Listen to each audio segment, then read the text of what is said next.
Olá, amigos e amigas aqui da TV Humana. Hoje, no meu programa Papo na Cidade, eu, Garcia, converso com a minha amiga Asmarani Hasna.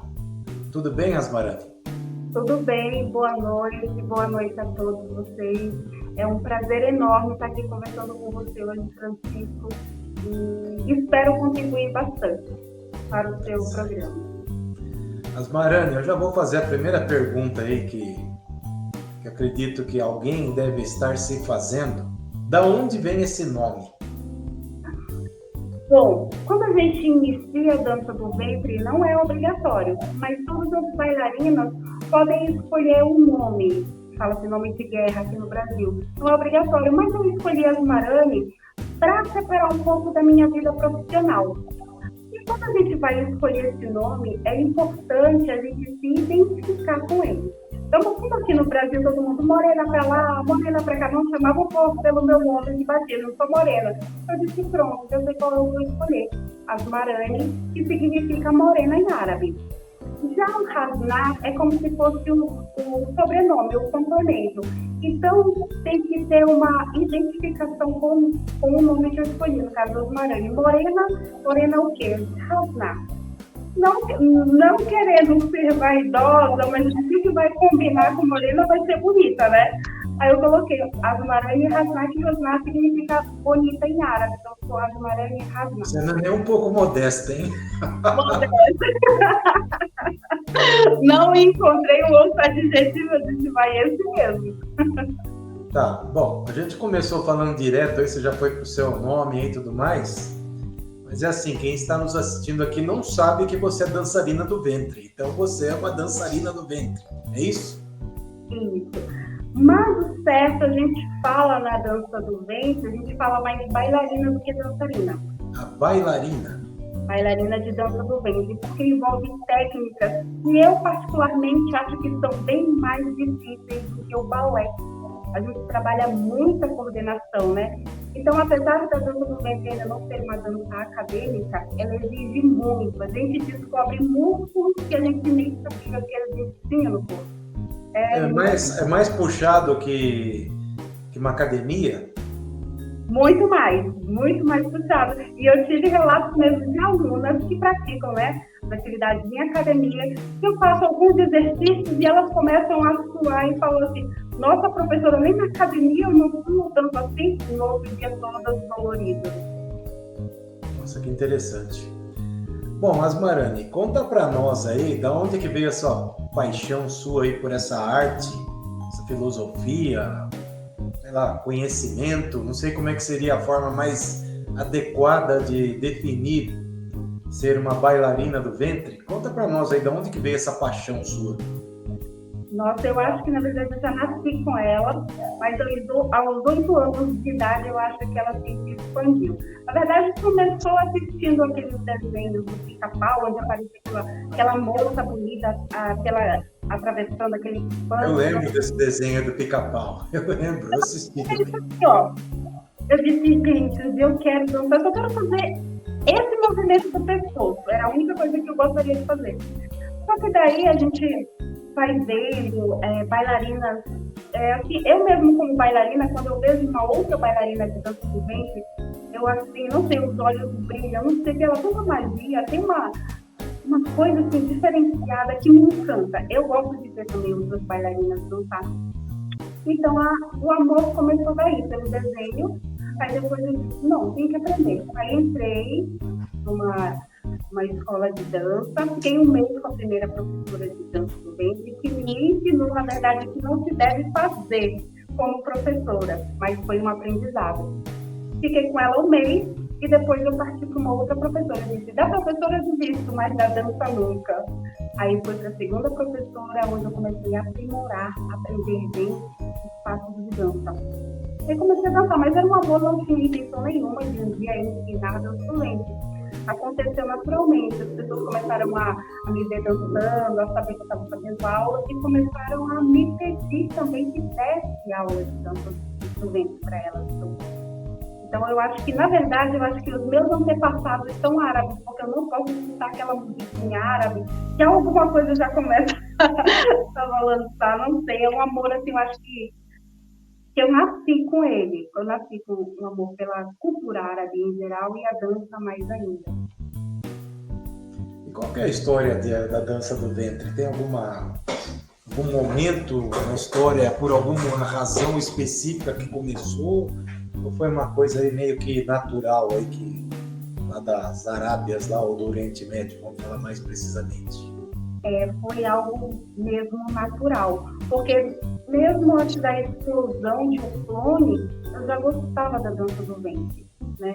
Então eu acho que foi algo natural, foi simplesmente ter visto a bailarina lá do Pica-Pau e a música, não sei, a música árabe, que ela tem uma riqueza, algo que mexe assim dentro da gente, se bem que já é comprovado, né, que a música com a água que a gente tem no corpo, ela causa uma emoção.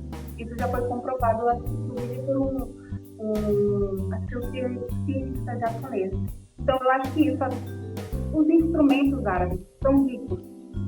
Então, eu acho que foi uma mistura de várias coisas. Tem que ter essa paixão natural assim, se expandir. Tá, e também aí nós já fomos entrando no assunto aí, dança do ventre e tal. Nós não fizemos uma apresentação aí correta aí. Da onde você fala, Asmarani? Você fala da Arábia? Infelizmente não, mas eu sou muito feliz aqui em Santo André. Eu vou me apresentar. Asmarani Hasna. Santo André em São Paulo, né? Santo André, São Paulo. Então, meu estúdio está localizado aqui em Santo André. Então, é daqui que eu estou falando e tenho o prazer de estar hoje com vocês. Aí esse estúdio seu aí, você recebe moças, mulheres aí de todas as idades? Tem uma faixa etária específica? Como é que funciona isso? Tenho alunas bem novas, com 15 anos, e também tenho alunas até 60 anos. Então, uma das coisas que eu também amo na dança do ventre é que a gente abraça todas as mulheres, inclusive homens hoje em dia também. Né? Independente da sua etnia, da sua religião, do seu corpo, não tem essa distinção. Até queria deixar bem claro, a distinção, essa diferenciação é imposta pela mídia, porque a real dança do ventre, ela exige mesmo que as mulheres sejam encorpadas, sejam feitas, porque são movimentos assim, que eles precisam, exigem um pouco de corpo para poder ter aquela silhueta, aqueles movimentos de ondulação da barriga. Então, não que as magrinhas não possam, mas a gente sofre mais. Eu vou até contar a minha história, tenho uma experiência. Eu era muito magrinha quando eu iniciei a dança do ventre. Eu não passava de 47 quilos. E eu sentia dificuldade, porque os movimentos não saíam da forma que eu via as outras mulheres mais feias fazendo, né? Inclusive, recebia muitas críticas que diziam assim, a dança do ventre não foi feita para você é muito magra. Mas aí que é gostoso, né? Quando alguém chega pra gente e fala que a gente não é capaz de fazer alguma coisa, a gente vai lá e prova, né? Exatamente. E hoje em dia todo mundo pede que as bailarinas sejam magérrimas. É muito contraditório, por isso eu falo, a gente tem que estar feliz com o que a gente está fazendo. Voltei para o Brasil, eu engordei. Aqui eu engordei 20 quilos, quase 20 quilos. Né? E por mim mesmo, porque eu queria me ver fazendo os movimentos que hoje eu faço e sinto que eles estão fluindo melhor. Né? Então, mas você falou uma coisa aí pra gente agora, que você voltou pro Brasil, mas onde que você morou? Ah, é verdade. Morei 24 anos no Japão. Na verdade, foi lá que eu iniciei os meus estudos de dança do ventre. E tem 5 anos que eu voltei pro Brasil. Nossa, você morou 24 anos no Japão, mas Japão não tem nada a ver com a Arábia. Como é que funciona isso aí? Esse já é uma outra história. Então eu vou resumir ela. Eu sou filha adotiva. Então o casal que me adotou, ele é a segunda geração de japoneses, Nisei. Então minhas duas mães, na verdade, são irmãs. Então, uma tinha condições financeiras, né, de criar, e a outra não tinha, mas tinha condições de ter filhos, e a outra não. Então, a que não podia ter filhos, acabou me adotando. Ela era casada com um Nisei. Então, desde a barriga, eu já tenho, pela documentação, toda a cidadania japonesa. Então, daí que começou toda a história do Japão. Então, eu cresci na cultura japonesa. Você né? fala japonês fluente? Ai, Hanashima. Falo. Não sei o que quer dizer isso daí, eu não falo japonês. Sim, eu falo. Tive que aprender, que eu caí no meio de japoneses, né? Se bem que o ouvido já estava treinado. Passei a minha infância escutando a minha avó falando japonês. Antes de ir para o Japão, eu fiz um curso intensivo de 3 meses, então eu não cheguei zerada lá, né? Mas eu caí num grupo de estudantes, lá eles começam a trabalhar cedo também, né? Escola e trabalho. E elas começaram a me ensinar, eu começava a escutar músicas e trabalhava no meio de japoneses. Então era aprender ou aprender, que me fez muito bem. E como que você era tratada lá no Japão? Você era tratada bem? Tinha algum tipo de preconceito? Como é que era? Nossa, tratada super bem lá no Japão. Inclusive, antes de ir para o Japão, eu fiquei meio receosa, porque eu sofri preconceito aqui no Brasil pela minha cor. A minha infância, eu sofri bullying, como hoje já sei, né? E eu Mas que cor que você tem? Para mim é a cor humana. O que tem de diferente? Cor humana, pois é. Aí, nossa, sofri muito. Aí eu pensava, nossa, eu vou pro Japão, as pessoas vão ter preconceito da minha cor. E para minha surpresa, ao chegar lá, eles me trataram super bem, diziam que a cor era muito bonita, que gostariam de ter essa cor. Então, eu fui muito bem tratada. Lá, assim, tem um respeito mútuo entre as pessoas. Mesmo que elas não se gostem, mas elas se respeitam, vamos dizer. Eu falo que tem 2 tipos de japoneses, o japonês de fábrica e o japonês fora da fábrica. E o japonês é um povo muito profissional, trabalha em primeiro lugar acima de qualquer coisa. No trabalho eles vão ser exigentes, vão ser chatos porque eles querem dar o melhor. Agora, fora daí, você conhece uma pessoa totalmente diferente que quer conhecer a sua cultura, conversar com você e te chama para ir rascada, para tomar cerveja. Então, são 2 pessoas totalmente diferentes. E me fala uma coisa, você trabalhou no Japão ou você só ficou estudando? Como é que foi isso? Porque foi bastante tempo que você ficou lá.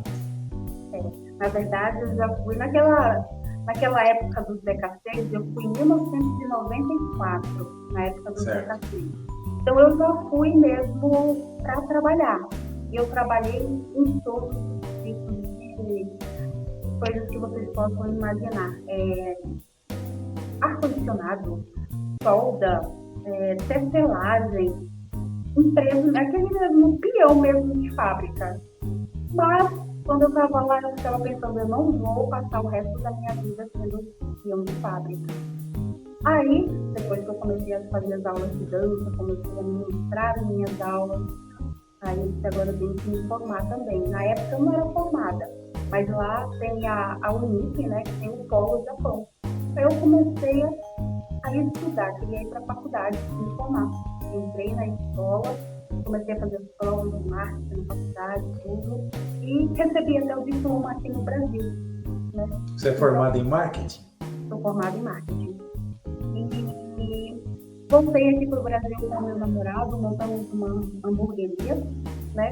Então era o nosso projeto, montar um negócio pra gente. Só que infelizmente foi o tempo que chegou a pandemia e acabou a sorte. Atrapalhando tudo. Atrapalhando tudo. Aí acabei entrando numa imobiliária. E para minha sorte, por ter me formado em marketing, eu consegui um emprego aqui no Brasil.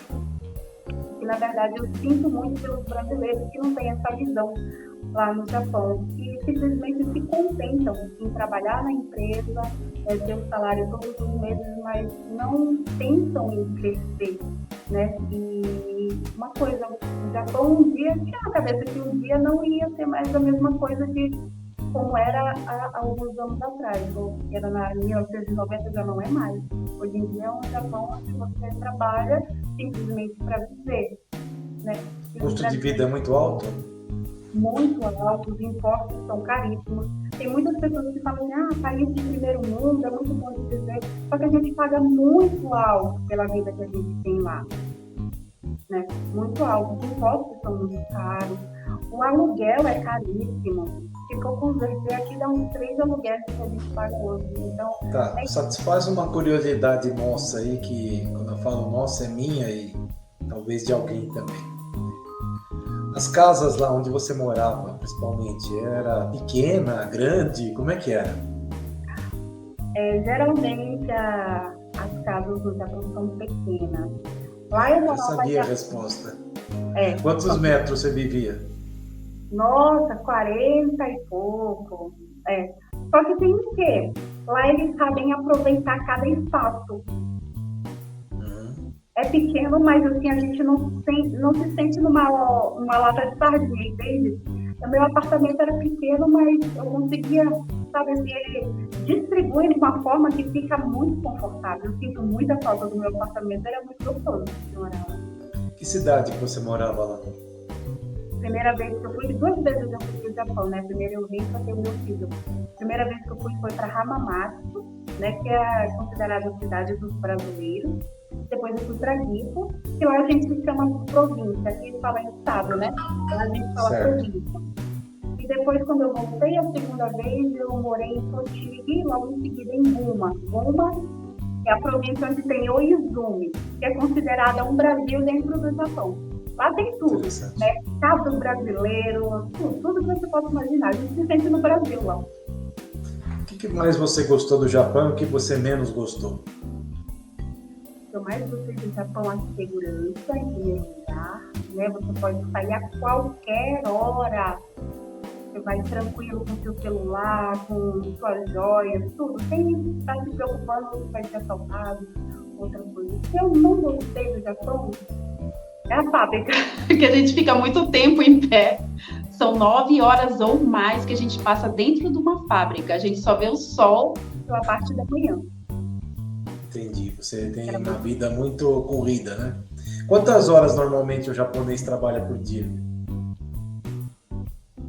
Nossa, chega a 9 horas, dependendo, porque lá é por pedidos, né? Se, por exemplo, a gente tem que entregar um pedido, você pode ficar até as 10 da noite, como já aconteceu. Eu ficar das 8 da manhã até as 10 da noite na fábrica. Mas o normal é das 8 às 5 horas. Mas geralmente a gente fica sempre mais. E às vezes em pé, já estou em pé. O horário de almoço lá são 40 minutos, inclusive você tem que engolir, senão o tempo não dá. 40 minutos para você comer, depois são distribuídos, né, alguns intervalos de 10, 5 minutos para você dar uma espairecida, tomar um suco e depois voltar de novo. É super exaustivo. Em termos de tecnologia lá, você falou que teu apartamento era compacto, mas tinha facilidade para ter eletrônico, essas coisas aí, ou o pessoal também não liga muito para isso, come mais fora? Como é que é? Acho que é importante falar do Japão. Assim, na questão de custo, cozinhar em casa era mais econômico. Mas, assim como a gente chegava muito cansado do trabalho, a gente podia comprar lá, tem as lojas de conveniência que funcionam 24 horas. Então, quero sair, vou a pé. 3 minutinhos a pé, em qualquer esquina tem uma loja de conveniência. A gente vai e compra, a gente fala o bentô, que é a marmita. A gente fala o bentô lá. Compra a marmita que a gente quiser, de frango, de carne, então sempre vai ter. Qualquer esquina, uma loja de conveniência para te atender. Ou então as maquininhas de refrigerante que são as Dido Hambai. A gente pode ir lá, quer um suco agora. Desceu do apartamento, tem uma maquininha já lá te esperando. Então, tudo isso é muito fácil. Tudo que a gente quer praticamente está na nossa porta. Certo. Bom, legal isso daí, né? Interessante. E aí você veio para o Brasil aqui em 2020, mas porque você enjoou do Japão, estava com saudade do Brasil, você pode falar, se não puder também, não tem problema. Posso sim. Na verdade, sabe aquele sentimento que a gente tem que um ciclo se encerra para a gente começar um outro? Então, eu acho que já tudo que tinha para viver assim do Japão já tinha acontecido e queria ter uma vida nova, namorado novo, país novo. Então, a gente voltou com esse intuito, né, de ter tudo novo. E o principal de tudo, a gente gostaria de estar perto dos nossos pais, né, que já estão com idade. E, assim, a gente já tem esse pensamento que a gente tem que cuidar dos nossos pais, né? E aproveitar mais um pouco perto deles. Então, esse foi o motivo principal, na verdade, da nossa volta, estar perto dos familiares. Seus pais são de Santo André? Não. Minha mãe, ela nasceu no Piauí, mas atualmente ela mora no Pará, que é onde eu nasci, eu sou paraense. Meu pai é do Pará, nasceu em Tomeaçu, e agora ele mora em Florianópolis.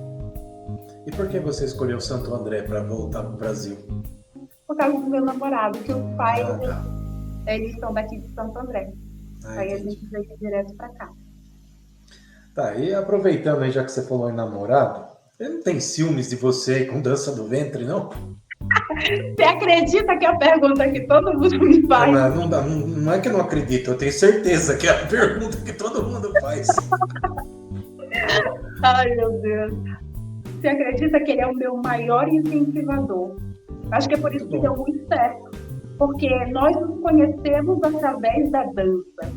Ele trabalhava montando aqueles telões de LED de shows, né? Então ele trabalhava assim, e eu apresentava, fazia os shows, né? Então a gente se conheceu já no mundo artístico. Certo. Eu acho que é por isso que não teve nenhum problema de se dar super bem. Ele escolhe os meus trajes, ele que me incentiva a ir para os lugares, ele faz tudo. É o meu maior incentivador aqui da vida. Muito bom quando é assim. E aí, só voltando aí, só para encerrar a tua epopeia lá no Japão, você dançava lá no Japão também? Lá também tinha escola de dança do ventre, é isso? Sim, lá eu já ministrava as aulas, né, de dança do ventre, fazia os shows. Inclusive eu cheguei a trabalhar para uma instituição que era da prefeitura, que lá eles são muito voltados para a cultura. E eu fui convidada para ministrar aula para japonesas também. Né? Então fazia shows, acho que até aqui no Brasil também, que é a Festa das Nações, lá tinha muito. Dançava nos eventos das prefeituras de várias províncias também. Então acho que foi isso que foi se expandindo. E a dança do ventre chegou lá no Japão assim, de uma forma, a princípio, bem contida, porque as japonesas são muito envergonhadas, mas hoje em dia já se expandiu mais, já vestem os trajes tradicionais de dança do ventre. E na Ásia, em geral, a dança do ventre criou uma proporção que eu não imaginava que iria ter. Tá certo. Bom, aí vamos agora falar aí do Brasil, aí, dos seus momentos aí. Você disse que voltou para o Brasil, você e seu namorado, com o objetivo de abrir uma hamburgueria. E aí veio a Covid. Vocês chegaram a abrir ou não deu nem tempo e daí já veio a Covid? Ficamos ainda 1 ano e alguns meses com a hamburgueria, né? Aí, sabe quando parece que a vida vai te levando para alguns rumos? Aí começaram a vir clientes diferentes para a gente. E uma era chefe de equipe de corretagem de imóveis. Tanto é que ele tirou o CREF, hoje também ele é um corretor de imóveis, mas também trabalha como CLT. E eu sempre na dança. Aluguei um outro salão, né, que era também um cliente nosso, aluguei o salão dele e comecei a ministrar as aulas lá. Lá era um espaço bem grande. Aí eu fiquei com ele, aluguei em janeiro e em março eu tive que fechar por causa da pandemia. Né? Ainda fiquei 1 ano com ele por causa do contrato. Aí depois abriu, só que não podia aglomerar. O que eu fiz? Eu morava nessa época com os meus sogros. Eu disse, não, a gente vai alugar uma casa e na sala, como não pode aglomerar, eu vou continuar as aulas de dança. Aí aluguei a casa e no espaço, hoje em dia, eu ministro as aulas, no máximo 3 alunas por classe, porque eu também me dei conta que se torna mais produtivo com menos pessoas dentro da sala de aula. Eu posso dar atenção para todas. E eu acho que elas aprendem muito mais quando a sala tem menos pessoas. Eu não consigo dar atenção para 10, por exemplo, ao mesmo tempo, apesar da sala ser grande. Acaba faltando aquela atenção que uma outra precisava. Então, eu gostei tanto desse modelo de aulas que eu disse, não vai ser para a vida toda. Então, eu invisto muito nas aulas particulares ou nas de grupo com no máximo 6 pessoas, porque eu acho que a valorização do trabalho em ser produtivo vale muito mais a pena, porque eu realmente dou aula por amor, porque não é a minha renda principal é da imobiliária, mas eu amo o que eu faço, né? Então, para mim, quando eu vejo uma aluna aprendendo os movimentos e se sentindo feliz, realizada, para mim esse é o maior motivo de felicidade. Quantos alunos você tem hoje? 12 alunas. E você tem capacidade para quantas? Aqui no espaço 3. Só que contando online também. Inclusive na pandemia não foi ruim para mim, porque eu continuei ministrando as aulas online e tenho alunas do Mato Grosso, do Rio Grande do Sul, vários lugares do Brasil também, inclusive do exterior. Do Japão tem alunos também. Certo. E você, em off, aí, me contou que você tem uma mestre aí, uma pessoa aí que te ajuda. E como é que é isso daí? Quem é essa pessoa? Tenho, é a Soraya Zayed. A Soraya Zayed, eu conheço ela há muito tempo por nome. Até que ano passado ela veio num evento de dança do ventre que teve aqui em São Paulo e eu a conheci pessoalmente. Ela é da onde? Ela é aqui, ela nasceu aqui no Brasil, mas atualmente mora no Cairo. Ela mora lá no Rio. E ela, muitas das profissionais hoje em dia passaram pelas aulas da Soraya. Eu disse que eu quero ela como minha professora. E me inscrevi no curso que ela tem, chamado Queens of the Hip. E 2 domingos por mês a gente tem aula online com ela. E desde as aulas dela eu acho que eu me aperfeiçoei muito.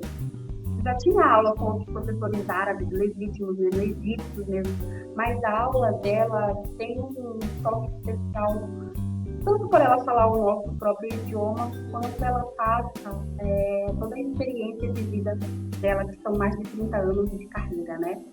Começou aqui no Brasil e depois ganhou o Egito. Ela é nosso ícone lá fora. Hoje em dia, a Lourdiana, que é a top número 1 do Egito, é uma brasileira, a gente tem muito orgulho dela, e também é aluna da Soraya Zayed.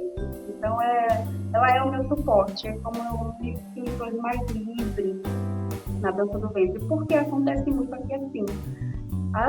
Hoje em dia, a dança do ventre do Brasil, ela é muito igual. A gente não vê aquela diferenciação. As bailarinas parece que todas fazem o mesmo movimento. Não tem aquela expressão facial que condiz com a música. Isso tudo eu estou aprendendo agora também com a Soraya. Ter movimentos diferentes, a sentir a música e a entender. Porque a língua árabe é muito diferente. A tradução de qualquer idioma para o português é muito diferente. E com as aulas dela a gente consegue também, por exemplo, saber o que a gente está dançando e a expressão que a gente deve fazer. Vou dar um exemplo, por exemplo, as músicas que tem Habib, a gente colocar aqui o sentimento de Habib, passar aquela emoção na hora da apresentação. E isso realmente conta, e isso faz muita falta aqui no mercado da dança do ventre aqui no Brasil. Esse estudo mais aprofundado das apresentações. Certo. E você só dá aula também, só não é no sentido menosprezado, eu estou querendo falar só em termos de tempo, tá? Porque você já disse que tem aí sua profissão principal aí no marketing. A minha pergunta que eu quis fazer aqui é no sentido de, você faz apresentações também, participa de shows, como é que é isso? Participo também de shows. Eu passei, quando eu voltei, agora eu tenho 5 anos, eu passei 3 anos, na verdade, analisando o terreno, como é que era, porque eu estava chegando agora. Então, de 2 anos para cá, eu comecei a fazer apresentações dos festivais de dança, né? Começar a interagir, fazer networking com outros profissionais da dança. E hoje eu faço apresentação no Dunas Bar, que é um dos bares temáticos árabes mais conhecidos aqui em São Paulo. Você já ouviu falar? Dunas Bar? Não, onde ele fica? O bairro próximo de Pinheiros, ali em São Paulo. Vila Madalena? Não, mas fica próximo dali. Pierino. Não conheço. Não. Depois eu vou procurar mais para você. Então é um dos bares temáticos, inclusive ele é muito conhecido lá fora, no exterior. Muito mesmo.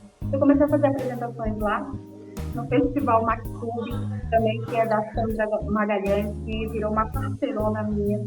Então eu estou muito contente com tudo que está acontecendo na dança do ventre aqui no Brasil comigo, porque são parcerias, assim, sabe aquelas parcerias que valem a pena, parcerias de verdade. Não são parcerias que só vão se consumir. né? Então, são parcerias que um ajuda o outro. Então, eu estou muito contente com o retorno. E todo esse network que está dando para mim. Quem sabe aí você se torne uma embaixadora disso e contribua aí para divulgar cada vez mais. E daqui a uns 10 anos, quando nós formos conversar, não só falar, Francisco, lembra aquilo lá que você falou para mim? Hoje tem 100 mil dançarinas do ventre aí, esparramadas pelo Brasil aí, que começaram aqui comigo aqui, né? Porque uma curiosidade é o seguinte, eu moro a vida inteira em Santo André e a vida inteira trabalho em São Paulo. Até 10 anos atrás, nós não tínhamos aí uma quantidade que nós temos hoje de hamburguerias. O hambúrguer aí, se alguém quisesse comer, era McDonald's e olha lá. Hoje não, hoje tem aí, sei lá, não dá nem para contar quantas hamburguerias aí de todo tipo que tem aí.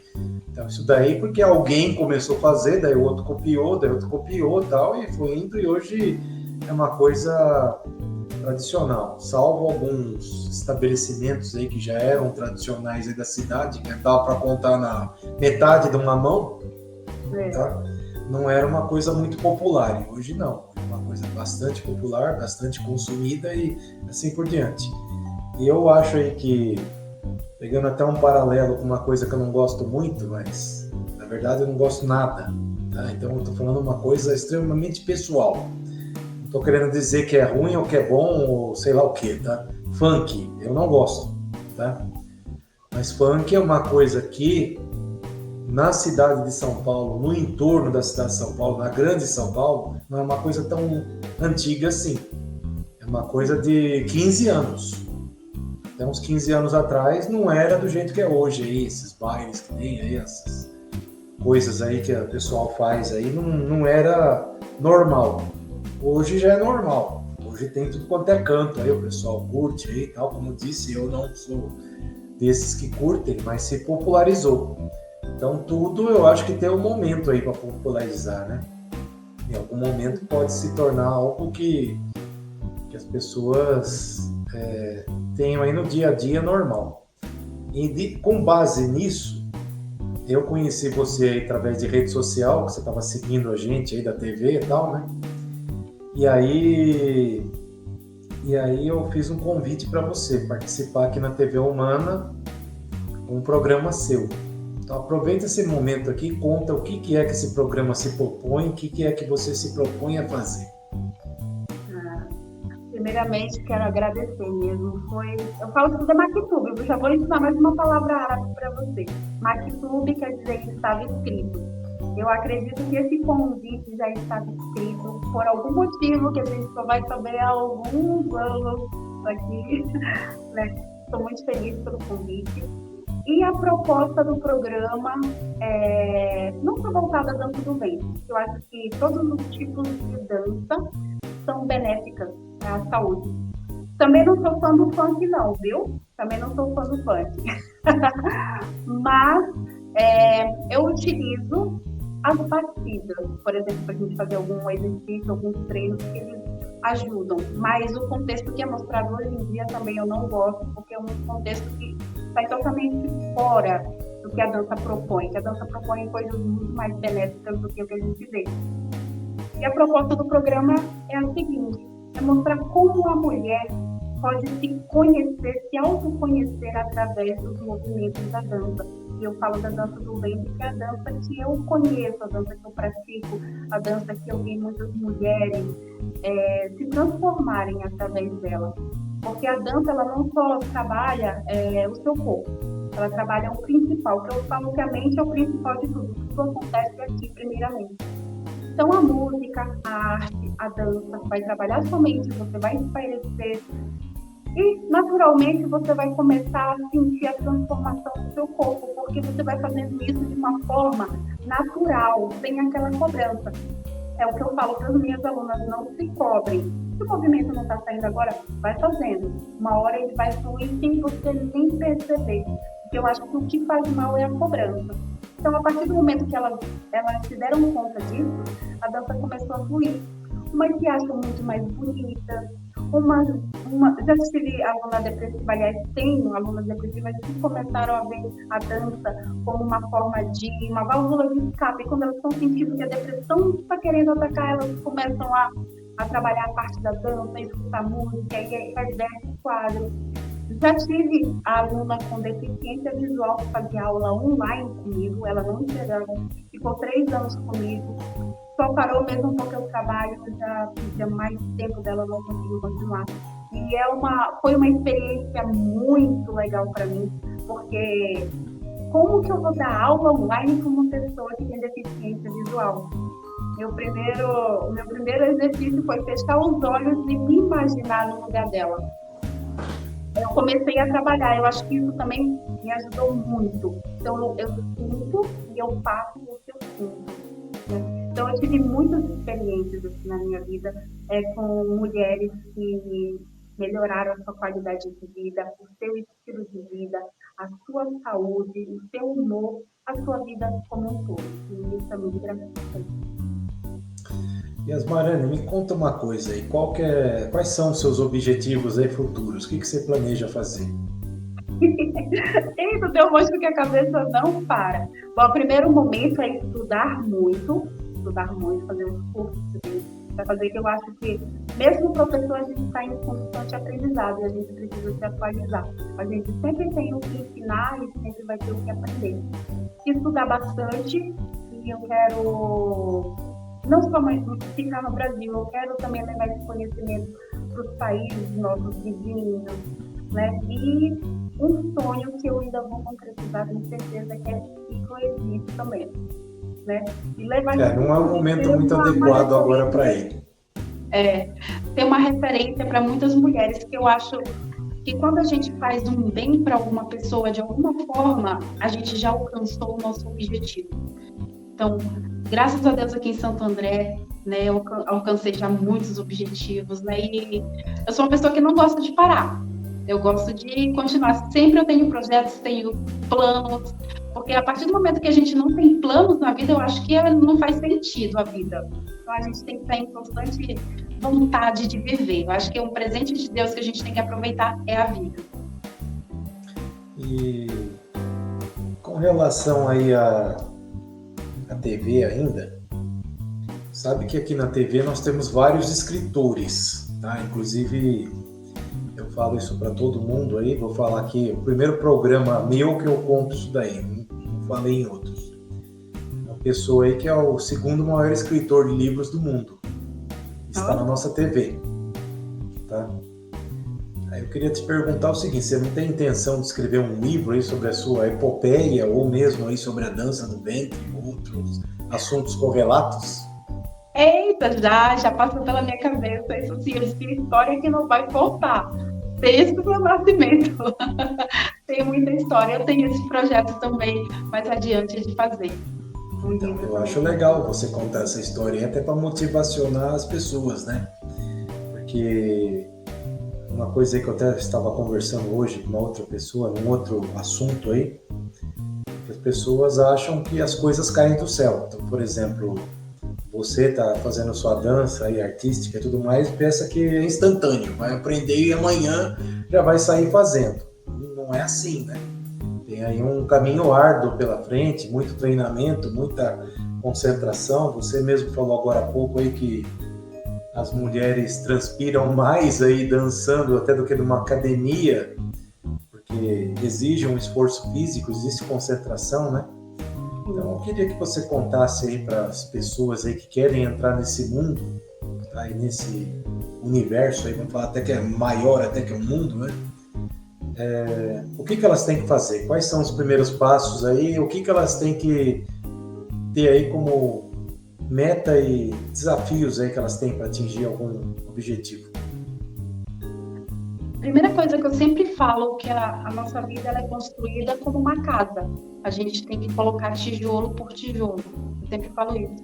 Para eu ter sido professora, hoje já tem um mérito. São praticamente 20 anos, né? Já percorri um longo caminho. Então, você tem que, se você tem vontade de fazer alguma coisa, primeiro passo, faz com amor. O resultado é consequência. Aproveita o processo, não fica pensando no resultado final. Porque eu acho que isso consome muita energia que você pode depositar naquele momento que você está trabalhando para que aquilo aconteça. Então, principal é aproveitar o processo, que esse é o que é o mais gostoso, é a construção. O que você está fazendo para chegar no seu objetivo? Hoje eu fiz isso, amanhã eu vou fazer aquilo e aproveitar. É a mesma coisa de qualquer negócio que você quer montar, você monta e já no outro dia já quer estar milionário. Isso não vai acontecer. Isso vai ser consequência do amor, do trabalho e do esforço que você coloca nisso, né? Eu acho que esse é o sentido, na verdade, de tudo, é você aproveitar o processo, fazer as coisas com amor, porque eu acho que o amor, tudo que você emite, a energia que você emite para algo, vai ser a mesma que você vai receber. Então, esse é o conselho que eu dou para as pessoas que querem, né? Não, isso é caminhada, são anos até você alcançar realmente o que você realmente quer, e mesmo assim, depois de alcançar, você precisa estar ali constante, mantendo aquilo.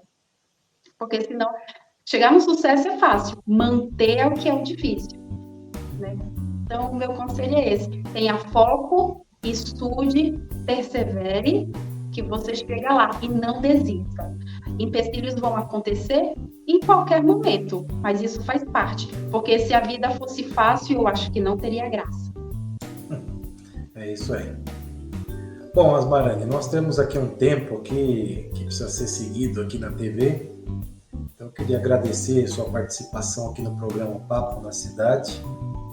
E um dia aí, em breve, aí, espero que a gente faça um novo programa aí para contar mais coisas aí interessantes para as pessoas, tá bom? Então, muito obrigado pela sua participação.